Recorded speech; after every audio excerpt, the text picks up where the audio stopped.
Hola, ¿cómo andan? Bueno, acá estamos empezando un nuevo vivo de Instagram y hoy lo vamos a compartir con Gineco Online.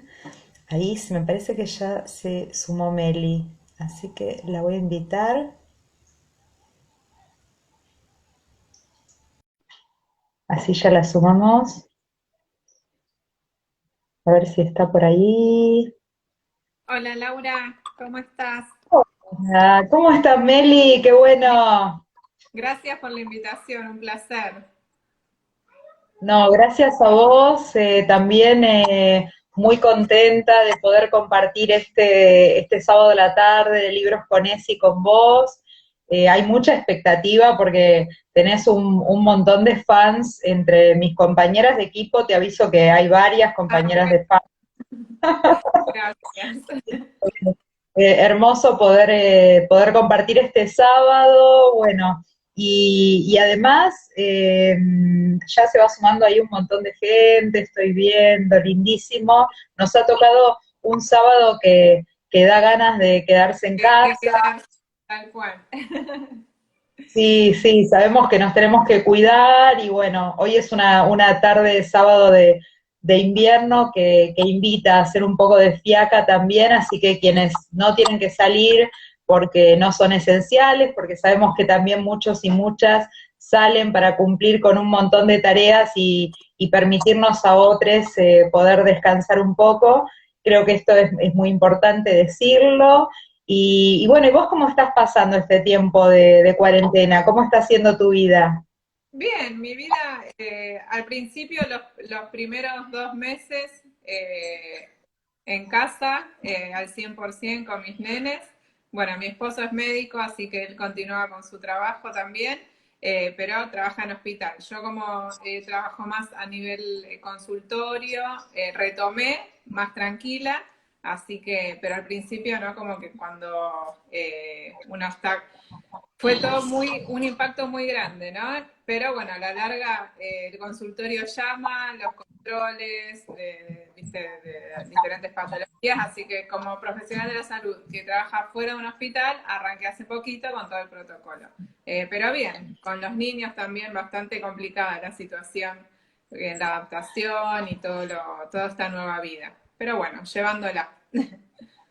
Así es, y bueno, y es importante decir que hoy todas las actividades que tienen que ver con la salud sexual, reproductiva y no reproductiva de las mujeres, de bueno, de todas las personas del colectivo LGTB y Q+, bueno, deben ser sostenidas en pandemia, son razones de fuerza mayor y es importante que todas sepamos que podemos ir a un CESAC a buscar anticonceptivos, por ejemplo, o que tenemos derecho a ILE, a interrupción legal del embarazo, o también inclusive, por supuesto, todo lo que es el tratamiento y la continuidad de seguimiento ginecológico u obstétrico en relación con gestaciones en curso, ¿no? Con embarazo, todo eso nos autoriza, esa situación. Sí, se habló mucho también de aquellos que están en tratamiento bajo hormonización. Los hospitales públicos continúan con la atención porque, bueno, son medicaciones que se tienen que administrar o ir a buscar. El tema de la anticoncepción se considera una urgencia y algo esencial que también se discutió mucho. Si puedo ir a la farmacia, si puedo ir a retirarlo al hospital, al CESAC. Así que eso sí, siempre fue esencial y lo será de acá, con o sin pandemia. Así es, así que esto es muy importante como reforzarlo, como saberlo, inclusive en la legislatura, con este tema que vos planteabas, ¿no? Con hormonización, presentamos un proyecto para que siguiera continuando en su aplicación, en bueno, en todo lo que fueran los tratamientos, porque además puede haber situaciones inclusive de riesgo de vida en que se ponen si se interrumpen. Exacto. Y yo considero también personalmente que como no está tan difundido o los equipos no son numerosos, a veces uno hasta desconoce dónde acudir y bueno, siempre saber que hay un apoyo desde la legislatura y están si bien está bastante complicado el tema de la salud pública por el tema que todos conocemos, siempre ir y acercarse y averiguar porque es necesario saber que es aparte un derecho y una obligación y una responsabilidad. Son tratamientos, como todo. Totalmente. Bueno, vos sabés, Meli, que además hoy nos estamos reuniendo en un día muy importante porque justamente la semana pasada logramos en la legislatura porteña, en la sesión, aprobar la adhesión al protocolo ILE del Ministerio de Salud de la Nación, a esa resolución en la Ciudad de Buenos Aires. Así que bueno, esto es muy importante para nosotras, para nosotros, bueno, con 50 diputados, así que fue muy masiva la adhesión. Y de hecho, en la próxima semana, el miércoles, vamos a llevar adelante una reunión que va a ser abierta también, porque la proponemos para la Comisión de Mujer, Infancia, Adolescencia y Juventud, que me toca presidir en la legislatura, pero no solamente para diputados y asesores, sino para distintas organizaciones feministas, el Parlamento de las Mujeres, el Cabildeo Cava, Campaña por el Aborto Legal, bueno, distintas organizaciones de docentes que trabajan por la ESI, y bueno, estamos difundiendo porque vamos a hacer una reunión que se va a transmitir por YouTube con Nelly Mirjensky, también con Viviana Mazur, que está trabajando hace muchos años también en el programa de salud sexual y reproductiva aquí en la Ciudad de Buenos Aires, y justamente el tema va a ser ILE y pandemia, ¿no? Cómo se aborda y cómo se trabaja desde los equipos hoy en la Ciudad de Buenos Aires, en los ESACs, en los hospitales, para poder garantizar el acceso a la salud de las mujeres y las personas gestantes, ¿no? Perfecto. Sí, sí, y hay que celebrarlo. Yo te mandé mis felicitaciones y la verdad que es algo que hay que celebrarlo y cuando, no sé si ya tienen el flyer o algo, lo voy a compartir para que pueda llegue más masivamente esta reunión que van a hacer. Excelente. Bueno, Meli, yo te había pedido permiso para al principio un ratito muy cortito, poder, y te lo voy a contar a vos, aparte, ¿no? Obvio. Aparte, Soy todo oídos. ¿te gusta que te cuenten cuentos? Me encanta. Mira, yo me encanta escribir, no soy escritora, no, pero es algo que siempre me apasionó. Escribir de chiquita, me encantó escribir, leer y cuentos, la verdad que es algo que es muy lindo porque más si dejan un mensaje, ¿no? Que llevan a la reflexión y hasta a veces te puede marcar hasta una etapa de la vida. Así que vamos a ver, te escucho, te escuchamos. Bueno, mira, este cuento, en verdad, lo estábamos leyendo, es de este libro que se llama Pelota de Papel 3. El Pelota de Papel número 3, reúne cuentos que han escrito distintas deportistas, futbolistas, entre ellas Lucila es la hermana, claro, no, Camila Gómez Ares, estuvo conmigo el sábado pasado. Y bueno, ella es futbolista, profesional, juega en la primera de Boca, es muy genia. Acá tenemos una ilustración de ella de pequeña, ahí rubia y grandota, hermosa. Bueno, Camu estuvo leyendo, vos sabés que empezó a leer, estuvimos charlando y charlando, como estamos haciendo nosotras y vamos a seguir haciendo hoy en este encuentro, y empezó a leernos hacia el final la otra mitad, el cuento que integra Pelota de Trapo 3, su cuento, que es bastante breve, estuvimos charlando mucho además antes del cuento, y vos sabés que cuando estábamos llegando al final, se cortó. Se cortó, quedó el final abierto. Quedó el final abierto, entonces yo dije, vamos a empezar el encuentro de hoy, porque además va a tener que ver también con el otro libro y con cosas que vamos a charlar, ahí vamos a encontrar el enganche. Te Bien. cuento, dice así. La otra mitad. Observaba con admiración a los chicos que jugaban al fútbol. Yo me ponía la misma camiseta que ellos usaban y llevaba una pelota entre las manos, preparada para entrar en acción en cualquier momento. Sentada en uno de los antiguos bancos del club, pegados a la línea del lateral, los veía como jugadores profesionales. Tenían 6 años y para mí, que andaba por los 3, eran muy mayores. Pero no me importaba, 3 veces por semana me colaba para entrenarme con ellos. Hasta que venía mi mamá a sacarme de la cancha y llevarme a gimnasia artística con mi hermana mayor. Yo rogaba, un lateral más, un córner más. Uno de esos días, el entrenador del equipo de mi hermano, de esos chicos que yo siempre miraba jugar, me prometió, Camu, el domingo te pongo en el equipo. Y así fue. Me senté en el banco de suplentes con toda la ilusión del mundo, tan grande como la de cualquier chico a punto de jugar su primer partido. Casi al final llegó la frase. Mi técnico gritó, cambio, juez, y entré corriendo apurada, con mis 2 colitas rubias saltando como mi corazón, casi sin mirar a mis compañeros, y concentrada en los contrarios, analizándolos uno por uno. Escuché los aplausos y las voces de aliento de padres, público, hermanos de mis compañeros. Me paré en el centro de la cancha preparada para dejarlo todo, con unas ganas inmensas. Los jugadores de mi equipo, acostumbrados a verme entre ellos, esperaban que se reanudara el partido. Los contrarios solo me miraron para resolver quién me tenía que marcar. Pero pasó algo. Repentinamente el equipo contrario dejó el campo de juego. Me lo pregunté en ese momento y la pregunta vuelve todavía hoy. ¿Qué fue lo que pasó?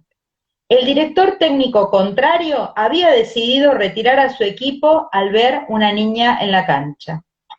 Era un señor pelado que lucía el conjunto deportivo de su club y tenía el ceño fruncido, un gesto que parecía decir, ¿mis jugadores están enfrentando a una nena? No. Mi entrenador me sacó de la cancha, volví al banco y el partido continuó como si nada, como si hubiera pasado un fantasma. En mi lugar ingresó un compañero, el equipo contrario regresó a la cancha y todo volvió a la normalidad. En mi memoria guardo cada detalle, aunque quizás en ese momento no entendía la magnitud de lo que sucedía. Empecinado, mi técnico conversó con el juez y al parecer lo convenció. Ya con el tiempo cumplido se escuchó nuevamente el grito del árbitro. Cambio, mientras le hacía señas al público, para que comprendiera que el partido estaba concluido, pero que se jugaba un minuto más de alargue, rematando el montaje con una guiñada de ojo. Recién en ese momento volví a entrar, sin entender que esa escena previa y sin saber que ese minuto más no tenía ninguna validez. Todos, menos yo, sabían que esos 60 segundos extra tenían el único fin de permitirme jugar sin que el resultado del partido variara. Y entré, corriendo, orgullosa, con una ansiedad increíble, y me volví a posicionar en la cancha preparada para vivir ese gran momento, mirando sonriente a mi mamá como lo hacía en cada entrenamiento. Y se fueron. Otra vez retiraron al equipo contrario. Quedamos sin batalla, sin adversarios, sin posibilidad de jugar.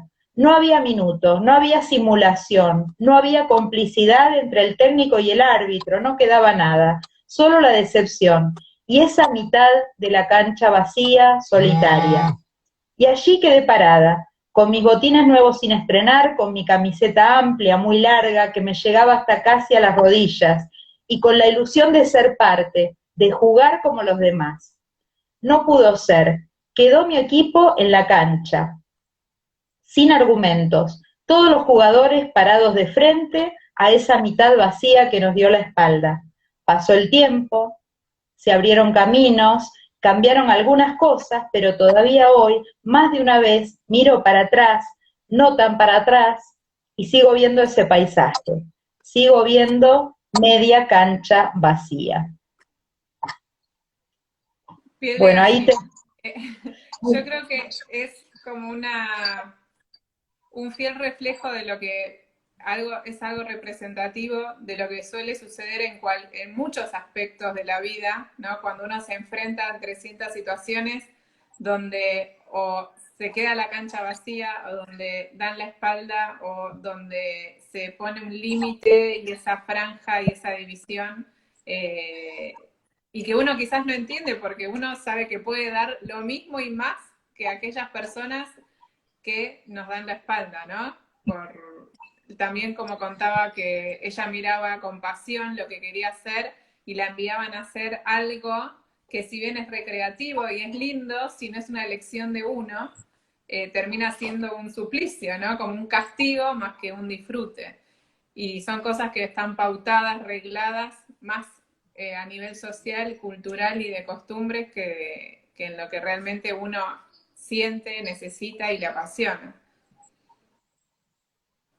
Sí, así es, y me parecía justamente que esto de la naturalización desde una mirada tradicional de la biología, ¿no? Del determinismo biológico, de qué cuerpo, con qué cuerpo nacimos y entonces qué tenemos que desear, qué tenemos que ser, qué tenemos que elegir, y muy estereotipado, como lo cuenta Camila en Pelota de Trapo 3, en este cuento, me parece que se vincula bastante con algunas de las cosas que vamos a abrir hoy en el diálogo entre nosotras, ¿no? ¿Qué cosas vos pensás que, bueno, y que seguramente fuiste construyendo también en tu propio andar, que de alguna manera, ¿en qué momentos te encontraste con esa media cancha vacía vos también?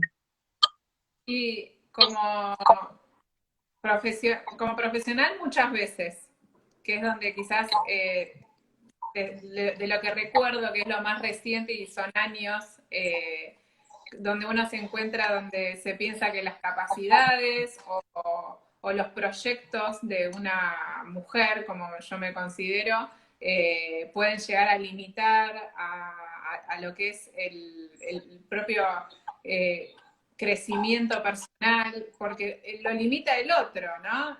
Yo, por ejemplo, estudié medicina, tuve 2 hijos, tengo una pareja y la pregunta clásica es, no, vas a tener hijos, ¿no? Que esa es otra limitante que nos ponen. Es, bueno, pero ¿cómo vas a hacer con 2 hijos? ¿No? Y uno si está en un lugar es porque tiene ganas de estarlo y va a poner lo máximo para poder llegar a ser lo que aspira, ¿no?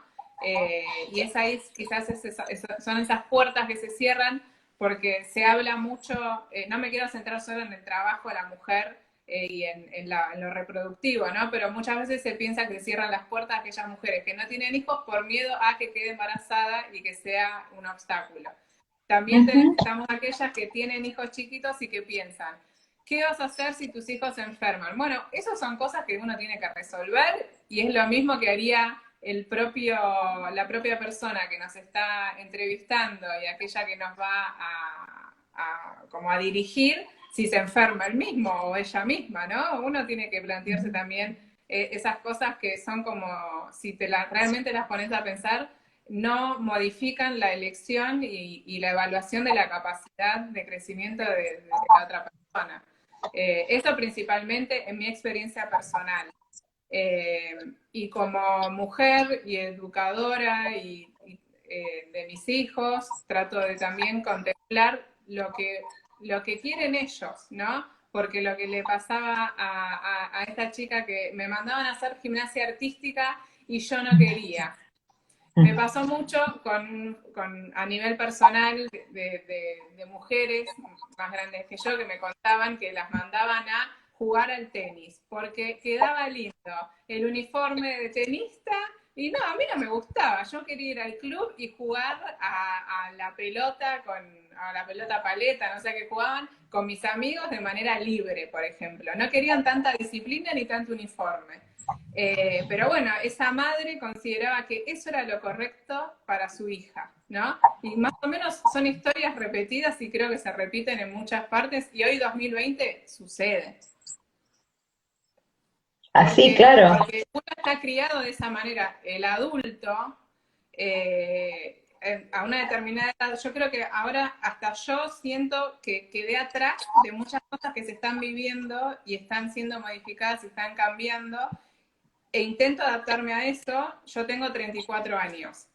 Y así todo, miro a los adolescentes y a los niños de ahora y siento que tengo mucho que aprender. Y miro mi pasado y digo, bueno, pasaban estas cosas, pero porque quienes estaban a cargo tenían esa mentalidad. Y yo creo que el secreto es quienes creen o creímos que ya vivimos muchas cosas, estar como abiertos a aprender aún más, tanto de lo que nos pasó y de los que le están pasando a los chicos, ¿no? La frase "la juventud está perdida", yo creo que es un desperdicio. Estamos perdiendo una oportunidad de aprender y de quizás mejorar con la experiencia que tenemos ciertas cosas que quizás vemos que no están alineadas, y eso es súper nutritivo, ver lo nuevo más la experiencia y fusionarlas, ¿no? Sí, yo creo que bueno, empieza a suceder esto de que en las generaciones más jóvenes se observan las tareas domésticas y del cuidado, de las niñas más compartidas, hay otra apertura, e incluso en relación con la sexualidad, ¿no? Creo que hay más apertura, más disrupción. Esto también me parece que tiene que ver con algo de lo que vos estás haciendo en las redes. Creo que ahí jugaste un rol también de patear o de meterte a una cancha donde, bueno, de pronto no estaba previsto esa irrupción, ¿no? Yo me metí en una cancha vacía directamente, me parece. Había poca gente en el equipo y no había equipos contrarios, casi o sí, pero que tampoco estaban en el juego. Creo que ahora, en este último tiempo, y yo creo que la pandemia aportó mucho en la reflexión y quizás hasta en la curiosidad de ver qué está sucediendo, y ahí donde uno gana también más aliados, porque yo creo que todo es positivo. Pasa que cuesta a veces ver las cosas, hay cosas que uno hasta viéndolas le genera como ciertas reflexiones que no las esperaba hacer en ese momento, y hasta a veces dolorosas, autoevaluación, uno como que va replanteándose cosas que a veces no nos gustan, ¿viste? Y hasta se enoja con lo que está viendo porque impactó. Y yo creo que este es un proceso que recién empieza, todo este cambio de paradigma de lo que es la educación sexual integral, que así como yo creo que esas tres palabras engloban lo que estamos tratando de hacer los profesionales, los docentes, ustedes, de ir cambiando los paradigmas, porque hasta yo crecí con esa escuela de, bueno, el libro que propusiste para analizar, que va más del sistema reproductor, el hombre, la mujer, la sexualidad, el miedo, porque fuimos educados siempre por el miedo a la sexualidad y a prevenir las infecciones desde el miedo, sin abordar lo social, lo emocional, lo psicológico, ¿no? Entonces es un mundo inmenso que celebro que lo estemos viviendo ahora, pero bueno, es complejo y de a poco. Sí, bueno, tal cual, ¿no? Creo que el libro con ese que elegimos para hoy, que de paso acá lo voy a mostrar, ya que lo tengo a mano, que se llama Más allá del sistema reproductor, y que es parte de una colección que se llama La lupa en la ESI, que dirige Graciela Morgade y su equipo de Mariposas Mirabal. Bueno, acá las autoras de este en particular son Catalina Cata González del Cerro y Marta Busca, y bueno, se llama así, Más allá del sistema reproductor, porque justamente piensa desde la perspectiva de género la biología y propone a partir de investigaciones una reflexión que permita desnaturalizar esto del modelo biomédico hegemónico que de alguna manera se impuso como una mirada de la educación sexual, y que sin duda, bueno, acá podemos repensar un montón de cosas, también desde la experiencia que vos llevas adelante. Me parecía muy interesante poner en diálogo este libro, justamente con la ginecología, con esta mirada de la salud sexual reproductiva y no reproductiva, de la ESI, de modo tal justamente de salirnos de este lugar, además donde todo tiene que ver con lo amenazante, con la peligrosidad, con la prevención de embarazos no deseados o enfermedades de transmisión sexual, que está muy bien abordarlo como parte de los contenidos, pero que no tienen que ser ni todos los contenidos, ni solo, por supuesto, biología la que tome la ESI, ¿no? Sino que todas las materias, la transversalidad de la ESI y más allá de la escuela también, pero además en biología desde una mirada también más amplia y más cultural y no tan restringida. Y además esto, ¿no? De pensar en la ESI, en la sexualidad, desde el deseo, pensándonos como sujetos y sujetas no solo de derechos, sino también de deseo. Exacto, de cómo nos sentimos, de lo que sentimos. Yo siempre trato de abordar los temas desde, primero, de reconocer lo que nos sucede, del disfrute y el goce, y decir, bueno, esto es fantástico. Yo trato de, a veces cuando explico ciertos procesos fisiológicos, que uno lo podría explicar de una manera más protocolar, en lo que es la medicina, que muchas veces aburre, no llega, o es tan frío y tan cuadrado, ¿no? Y digo, ¿cómo hago para que entre y uno diga, wow, o sea, es magnífico lo que nos sucede, yo esto lo quiero cuidar, lo quiero disfrutar, quiero ver qué me pasa, o no, la verdad que yo sé que me pasa esto, pero no lo estoy disfrutando así, a mí me gustaría que sea de otra manera, es abordarlo desde otro camino para llegar a eso, ¿no? Porque yo siempre digo, uno trata de decir, bueno, esto que es de porcelana, que es antigua, hay que cuidarlo, es una reliquia, pero si yo no le veo un afecto a eso, yo lo dejo ahí y por más que valga lo que valga, uno como o lo deja abandonado o si se rompe no importa. Entonces la idea es que ese jarrón reemplace lo que somos nosotros, el valor, el deseo, la libertad, la información, y a partir de ahí yo creo que uno automáticamente empieza a generar responsabilidades, compromisos, ¿no? Porque si no uno impone la sexualidad como tener que cuidarse, como el terror a muchas cosas, y no todo el mundo llega a ese mensaje.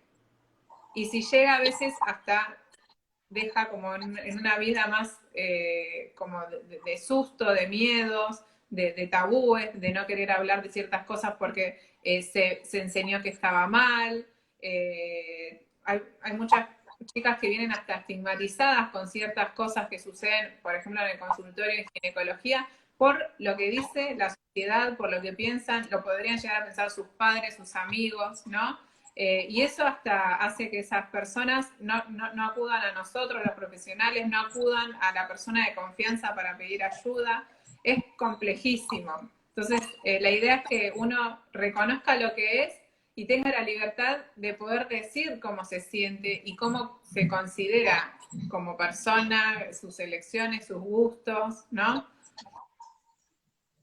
Con qué tabúes te encontrás vos, no solo por ahí en el consultorio, sino también en las redes, que de pronto te consultan? Y bueno, también ahora en pandemia como que eso, se tematizó qué sucede con la sexualidad. En muchos casos, respecto a las infecciones de transmisión sexual, se estigmatiza mucho y eso va de la mano quizás del desconocimiento y de decir, bueno, ¿cuántas parejas sexuales tuviste? ¿Cuándo iniciaste tus relaciones sexuales?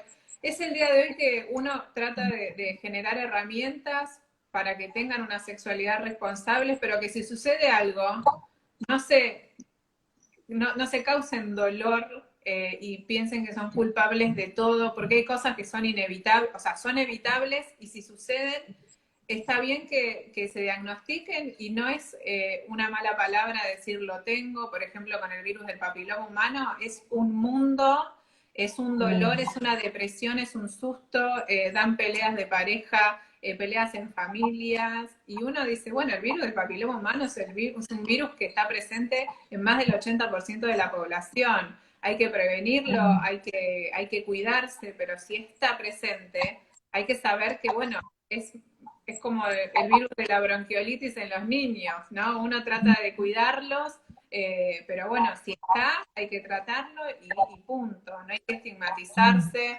El tema también de la sexualidad, una vez hice un post, escribí sobre la primera vez, ¿no? ¿Por qué la sociedad o la cultura nos hizo que siempre sea, primero, uno la piensa la primera vez heterosexual, con penetración, ¿no? Que van con mucho miedo, con muchos interrogantes, inseguridades. Piensan en el dolor, en el sangrado, en la virginidad, que esa es otra palabra que impacta mucho. Y digo, ¿por qué siempre la primera vez tiene que depender de otra persona? ¿No? Y encima hombre, y encima con penetración. O sea, es mucho, ¿sí? Y quizás abordarlo desde un autoconocimiento, desde primero si esa persona conoce su genitalidad, sus placeres, está más tranquila y segura de sí mismo. Es como abordarlo desde otro camino para llegar a lo mismo, y pueden haber primeras veces entre mujeres, primeras veces entre hombres, y no todo hombre-mujer. Entonces es ahí donde queda apartado un grupo donde dice, bueno, ¿y yo en dónde encajo? Bueno, porque la primera vez tenés que usar preservativo. Bueno, y nosotras, dos chicas, ¿qué tenemos que hacer? Dos hombres, ¿qué tenemos que hacer? Son muchos temas, ¿no? Que creo que el tema de la educación sexual integral, que depende de las escuelas, también quienes las brindan, tienen que estar preparados, ¿sí? Y a veces uno viene de una escuela, entre comillas, de personal, siendo adulto, que también es difícil responder las preguntas de los niños, de los adolescentes, pararse enfrente a un aula con ciertas preguntas que es difícil de responder. No es que no lo sabe porque, ay, no, porque, ¿cómo no podés no saberlo? Yo creo que todos estamos aprendiendo y es un camino que cada vez se va mejorando más. Por ejemplo, con estos textos es donde uno se nutre para poder transmitirlo, ¿no? Como dice este libro, que es para docentes, para la familia, para uno mismo, para ver cómo transmitirlo a sus hijos, a sus hermanos. Es como que se abre una red, ¿no? de información y de educación nueva. Sí, claro, porque además el título, como vos decías, ¿no? Más allá del sistema reproductor, lo que nos trae enseguida de referencia, por lo menos a mí, y es que en sexto grado del primario, más o menos por ahí, no sé si en quinto, se empezaba a ver algo del sistema reproductor, ¿no? Dentro de la materia ciencias naturales, bueno, después sería biología en el secundario, donde se veía dentro de lo que era anatomía. Ahora, siempre desde una mirada muy biologicista, muy del sistema médico hegemónico, pensando siempre en esto, en un aparato, porque aparte del sistema reproductor, pero también se hablaba del aparato reproductor, ¿no? Y la sexualidad limitada a la reproducción, ¿no? Una mirada tremendamente limitada de la sexualidad humana, corriendo el deseo, corriendo las emociones, corriendo los sentimientos, la afectividad, las distintas posibilidades de sexualidad que no tienen que ver con la reproducción, porque no estamos todo el tiempo reproduciéndonos como conejos y que además no tampoco elegimos todo el tiempo una pareja heterosexual con la que podríamos reproducirnos.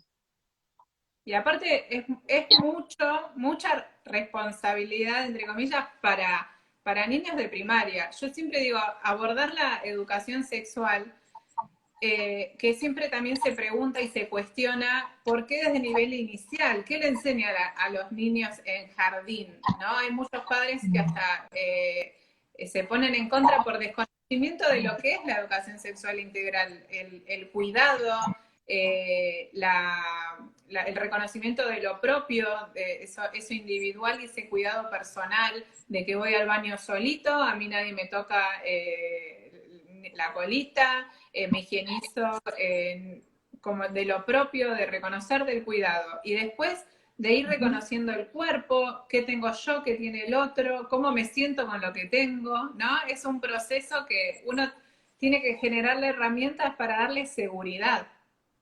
Y que no es educación sexual integral, muestro genitales, muestro que que puede haber un embarazo. Lo mismo con la llegada de la menstruación, ¿no? Que tiene que ser para ambos, para varones, para mujeres, que en su momento venían las industrias Claro. y se separaban, al hombre le daban el preservativo y a la mujer le daban las toallitas, ¿no?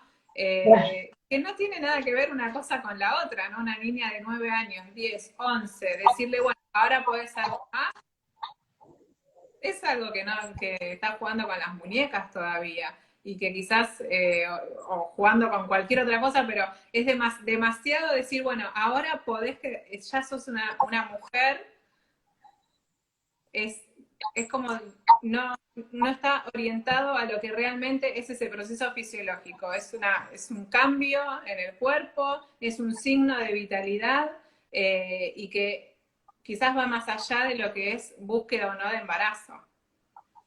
Claro, sí, sí, si recordamos, a mí, esto que decía recién, ¿no? Yo recuerdo de pronto en el primario la enseñanza de lo que era el aparato reproductor, recuerdo esto que vos decías, ¿no? Las charlas que venían a dar donde nos regalaban las toallitas solamente a las nenas y los varones no se les podía contar nada porque era como vergonzoso hablar de la menstruación.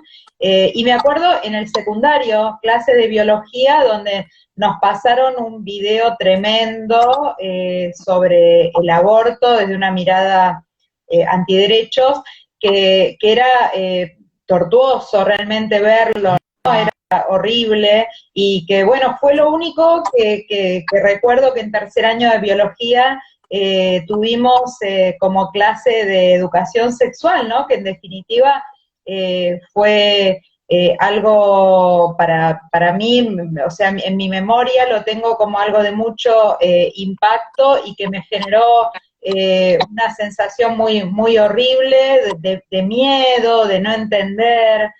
Por eso, bueno, tan importante que también todo lo que tiene que ver con estos contenidos, si se quiere, como más duros, sean un poquito desarmados y pensados desde otra perspectiva donde se introduzca el deseo, como vos decías, el autoconocimiento del cuerpo, el cuidado, el reconocimiento del placer, del autoplacer también, ¿no? El inicio de la sexualidad. Y creo que hay un montón de cosas que van circulando en otros lugares que no son el currículum, ¿no?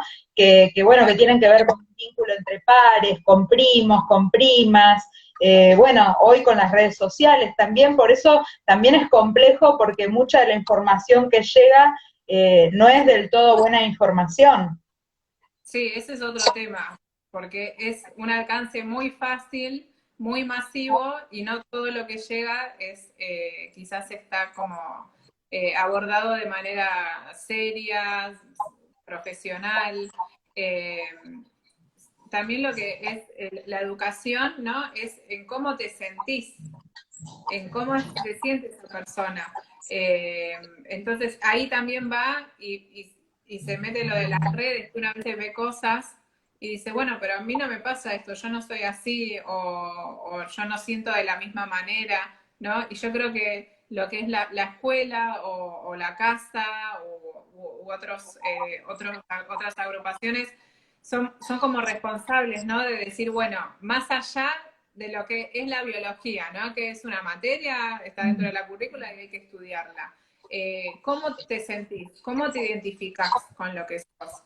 en biología, ¿no? Ver la genitalidad, ¿no? Porque a veces hasta uno mira fotos y le da vergüenza y se mira, bueno, yo creo que hay que romper con todo eso, mismo en lo que es Instagram, que baja un montón de fotos que uno trata de decir, bueno, me cansé de los dibujitos, yo voy a poner los genitales como son, ¿no? Y uno real, no uno infantilizado para alguien adulto, ¿no? Que a veces uno ve las cosas demasiado rosa, por decirlo de una manera. Bueno, y las redes sociales lo bajan. Pero también va en parte de lo que es la educación real, ¿no? Ver lo real. Yo, chicas y chicos que ya tuvieron biología, que ya vieron el sistema reproductor, les muestro un útero real o alguna parte de nuestro cuerpo, los ovarios, y no tienen idea de lo que es, ¿no? Ese impacto real a veces nos hace bajar a la tierra y decir, wow, esto es lo que sangra, por ejemplo, ¿no? O esta es la sangre, no tiene olor, es color roja, y es un proceso fisiológico. ¿Por qué el asco? ¿Por qué la risa si me manché y la vergüenza? O tener que mentir hasta los adultos cuando hay una hemorragia, por ejemplo. Yo hablo mucho de ginecología porque soy ginecóloga, pero muchas veces se inventan gastroenteritis cuando hay una hemorragia por un episodio ginecológico, ¿no? Y no se puede decir a nivel laboral que esa mujer está atravesando un sangrado uterino normal y se inventa algún malestar diferente a eso. ¿Por qué? Sí, claro, sí, sí, sí, creo que tiene que ver con eso, ¿no? Con estos tabúes, con mitos también. ¿Con qué mitos te encontrás que cuando dialogás respecto de la sexualidad? Porque hay cosas que a veces yo bueno, hay cosas que son parte de una generación anterior o varias generaciones anteriores, ¿no?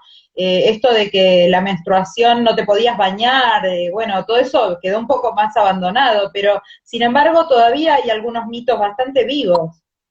Sí, el otro día hice un sticker de preguntas y eran así, han preguntado lo del baño, lo de lavarse la cabeza, tomar limón si cortaba la menstruación, el tema de la sexualidad, si te masturbabas se notaba en tus genitales, si tenías tu primera vez te iba a cambiar el cuerpo, entonces tus papás se iban a dar cuenta. De ahí está también el diálogo, ¿no? Con los padres o con algún adulto y no poner no hagas esto porque se va a notar. O sea, si uno tiene un buen diálogo y confianza y va de la mano en ese crecimiento y desarrollo, no está tan estigmatizado. Y así un montón con respecto, mucho al cambio del cuerpo, pero a un cambio del cuerpo negativo en la mujer frente al autoplacer y frente a las relaciones sexuales. Y así negativo o positivo si se quería tener como una manipulación a diferentes prácticas sexuales, como, bueno, si había mucha manipulación en las mamas que se iban a agrandar. Bueno, todo eso me lo eran una ronda de preguntas reales de personas, obviamente anónimas, pero que sigue circulando en la sociedad y en las creencias de uno mismo a nivel de su sexualidad. Claro, sí, sí. Y otra cosa que también me parece interesante pensar es esto de los estereotipos de los cuerpos, ¿no? La presión en particular que tenemos sobre nosotras, sobre las mujeres, en relación con la delgadez, con el peso, pero también inclusive en los varones.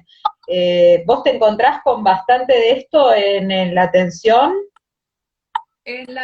Hay, pero primero que quizás el consultorio tiene como esa sensación de vergüenza porque saben que quizás ir a la ginecóloga es tener que quitarse la ropa, tiene ese examen físico que yo intento comunicar que no es tan invasivo, que es necesario y que nadie va a juzgar. Eh, Muchas de las chicas que vienen a verme ya me conocen y yo creo, quizás a veces me dicen, siento que te conozco de toda la vida por verme todos los días en las redes. Y vienen con mayor seguridad, entre comillas, porque muchas chicas como una mochila muy cargada de lo que les está sucediendo. Pero sí es real que a veces dejan de ir a ciertos controles o a ciertos lugares por lo que la sociedad exige de una persona, de cómo se tiene que ver, a nivel de la forma corporal, a nivel de la cantidad de vellos y de pelitos donde los tenga, todo lo que es los problemas hormonales con el acné, como dije, los pelitos, todo eso, el oscurecimiento de la piel, son personas que quizás están como más introvertidas, porque uno ve en las redes, en los medios, un estereotipo de persona perfecta y uno trata de decir que la perfección está en uno, que es mirarse y decir, me siento bien, esta es mi forma, me deseo, y yo siempre digo, si ustedes no se desean, no se quieren, como que es difícil transmitirle al otro y tampoco uno se siente libre, no está seguro, ¿no? Una persona segura va caminando con la frente en alto y se lleva el mundo por delante. Bueno, ese es el objetivo, ¿no? Que uno se reconozca y se ame como es. Y mostrar la realidad de los cuerpos, ¿no? Que eso también se está viendo mucho en las redes sociales, que el cuerpo tiene marcas. Todos tenemos, la mayor cantidad de personas tienen celulitis, tienen estría, o sea, es parte de nuestra anatomía, ¿no? No existe el cuerpo de porcelana como se ve en muchas partes. Sí, claro, el cuerpo tiene marcas y que son marcas de la vida, que son marcas de la historia, que fuimos transitando y que también implica aprendizajes, implica, bueno, un andar que nos va haciendo quienes somos también. Exacto. Y en cuestión de, por ejemplo, en lo que es la educación del sistema reproductivo, eh, como que se aborda directamente ese tema, ¿no? Y se explica cuáles son los cambios corporales que se ven durante el desarrollo madurativo de nuestro cuerpo, qué sucede después, ¿no? En lo que es la llegada de la menopausia, de la andropausia, tanto en el hombre como en la mujer, a nivel hormonal. También eso queda como olvidado Sí. indirectamente. Uno se piensa que una vez que pasa esa franja, ya no existe, o ya está, mi vida acá está realizada. Uno lo que trata de comunicar es que no, ahí empieza otra etapa de la vida, o sea, y las etapas tienen años, o sea, a partir de, al menos en lo que en ginecología respecta, el fin de esa función reproductiva, después viene una etapa extraordinaria que hoy en día con nuestra expectativa de vida es de años. Entonces, hay que abordarlo de manera más integral, como para ver desde atrás para adelante y uno que vaya atravesando esas etapas con ansias. Excelente, sí, tal cual. Y me parece que está buenísimo porque justamente también, ¿no? Con la etapa de la menopausia hay muchísimos mitos, tabúes, limitantes que tienen que ver un poco con otra historia, con otro momento donde las mujeres no estábamos en este proceso de más empoderamiento, de pensarnos más allá de nuestro lugar como madres o de la vida del hogar, ¿no? Sino que, bueno, en la vida profesional, en todo lo que hace a cada una de nuestras inquietudes, de nuestras posibilidades y nuestros deseos. Entonces, creo que ahí justamente se abre una etapa de la vida que hay que desandar esto de la vejez, ¿no? De la Exacto. mirada de que ya no servimos porque no podemos reproducirnos o que, bueno, no somos, también justamente como está la delgadez, está también la juventud como esa única manera de ver la belleza o de ver el disfrute, y eso también me parece que hay que repensarlo. Exacto, sí, es eso. Uno nació con el objetivo de reproducirse, ¿no? Ya cuando esa capacidad no está, se terminó todo, sobre todo en lo que es la mujer. Entonces, todo ese paradigma tiene que desaparecer. Y es el día de hoy que uno dice, bueno, ya estás entrando en la menopausia, en el climaterio, estoy vieja, ya está. Y uno dice, no, hay pero un mundo enorme por delante, es donde hasta uno hasta se replantea lo que quiere hacer de su vida y empieza con nuevos proyectos, o sea, es algo para mí maravilloso y que hay que también transmitirlo. Y es parte también de lo que es, la educación sexual es en todas las edades, uno lo hace hincapié en la escuela, a nivel inicial, primario, secundario, pero yo creo que es algo que se aprende, es el día de hoy que muchas personas así, que están en la menopausia o ya en su edad adulta, me dicen esto, yo no lo sabía, me estoy comprando mi primer juguete sexual, y es algo fantástico, porque uno desbloquea ciertas situaciones y pensamientos y sensaciones que las tenía reprimidas, porque si realmente con eso está avanzando, estaba latente, pero estaba frenado por algo. Y eso, hay que desbloquear Claro, varias. claro, sí, o sea, como nunca es tarde para aprender a leer y escribir, o a andar en bicicleta, o a nadar, también para disfrutar la sexualidad. Y esto, bueno, está buenísimo pensar que además es una etapa donde podés tener mayor autonomía, mayor libertad, mayor experiencia también de vida, ¿no? Entonces, hay un montón de circunstancias que bueno, que en estos tiempos donde además la expectativa de vida aumenta, tenemos esa posibilidad de desarrollar esos años bueno, con felicidad. Y justamente, ¿no? Creo que esto de las mujeres, las brujas, el ponerle tantas cosas negativas a las mujeres mayores, tenía que ver con que hubiera ahí un corte entre las generaciones y no hubiera un aprendizaje entre las distintas mujeres, aquellas más jóvenes, aquellas mayores, y creo que la sororidad nos hace ir desandando esas formas de pensar que, bueno, tienen mucho que ver con la instalación del patriarcado, ¿no? Con Antes, separarnos de esa antes la tradición mujer de estaba en la generación. casa y no hacía otra cosa, no tenía proyectos, no tenía actividades, no tenía profesión, no tenía méritos, ¿no? Porque uno como que estaba ahí a la merced del otro. Y esto, bueno, ya por suerte, casi en mayor porcentaje, tratamos de desterrarlo, pero todavía sigue ahí donde quizás una quiere enfrentarse y queda la mitad de la cancha vacía, como el principio. Claro, pero desde los chistes de la cotidianeidad, de hablar mal de la suegra, hasta los cuentos tradicionales donde las brujas eran esas viejitas que eran malas, ¿no? Es como que hay una estigmatización muy grande a las mujeres mayores.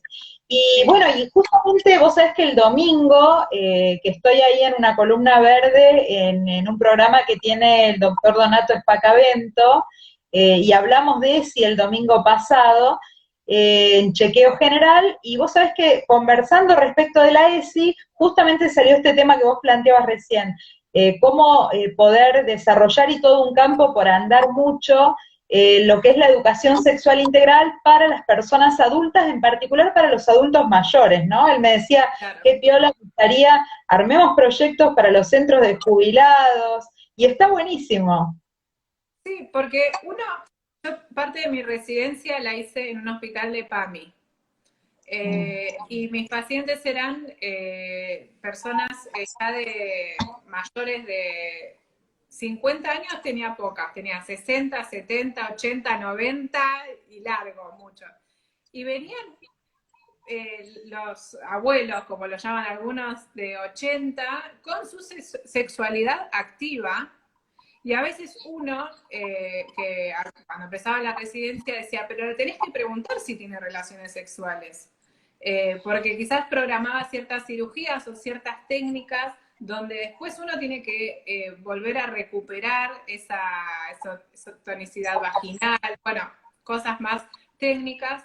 Dice, pero le preguntaste si tenía relaciones sexuales Y uno decía, no, en primer año estaba aprendiendo mucha información, no le pregunté, no, le tenés que preguntar si tiene relaciones sexuales, porque esa mujer, vos le haces una intervención quirúrgica y después no la preparás para que pueda volver a tener penetraciones, por ejemplo, le quitas toda la vida sexual. Y entonces yo ahí aprendí muchísimo. Aprendí que quizás venían por ciertos ardores o laceración, o lastimaduras en la vagina, porque eran sexualmente activas. Y uno dice, bueno, esa sexualidad muchas veces no se habla porque hasta no lo decían a nosotras que habían tenido relaciones sexuales. Y ese es otro límite que ponen en la medicina y en el médico, donde me duele, me arde y listo. Bueno, pero ¿qué sucedió? ¿Pasó algo? No, nada, nada. Y uno tratando de entrar en confianza, esa persona lo decía. Entonces, está esa barrera personal y también la barrera médica, ¿no? Que uno, o de las personas que dicen, bueno, uno lo ve ya anciano, entre comillas, 80 años, y dice, no son sexualmente activos. Y sí. O, o quizás tienen parejas de otras edades y tienen su sexualidad, o diferente tipo de sexualidades, o sea, y uno dice, bueno, ¿te cuidas? No, hay una de las cosas fuera de lo que es la tercera edad. Cuando se retira la menstruación, ¿no? Mujeres entre 45, 50 años. No hay más embarazo, entonces uno dice, bueno, ¿qué te cuidas? No me cuido porque total no puedo quedar embarazada, ¿sí? Y ahí hay un índice, por ejemplo, del virus del papiloma humano, donde aparecen es una curva de la adolescencia y en esa etapa de la vida, que es la perimenopausia, menopausia y climaterio, donde las mujeres presentan infecciones, el pico de infección por el virus del papiloma humano.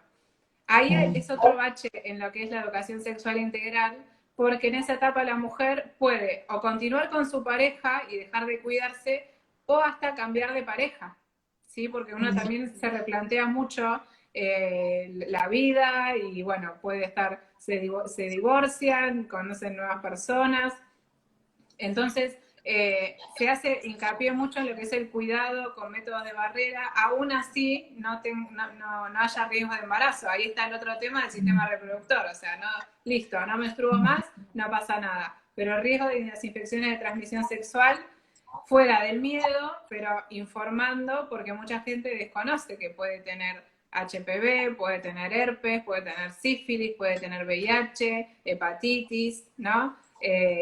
Y bueno, eso es en lo que es en prevención. Y después también la sexualidad. Muchas mujeres a esa edad tienen diferente tipo de sexualidad, hasta pueden llegar a vivir un orgasmo que nunca tuvieron antes, porque hay como otra madurez psicológica sexual, ¿no? Pero hay otras que quizás estuvieron bloqueadas todo el tiempo y siguen bloqueadas, y es un buen momento para desbloquear. Te voy a preguntar algo más, Meli. Este libro, ¿no? Más allá del sistema reproductor, que van y vienen cosas de este libro mientras vamos charlando. Sí. ¿Qué te pareció? ¿Qué pensaste? ¿Tenés ganas de leer algo o de contarnos algo del libro? Eh, a mí me pareció que es fundamental leer lo que es la educación sexual integral de verdad. ¿Vos querés leer algún fragmento, algo en especial? Como vos quieras. Podemos leer un pedacito, sí. Si querés leemos algo. Lo que aborda y cuestiona muchos, quizás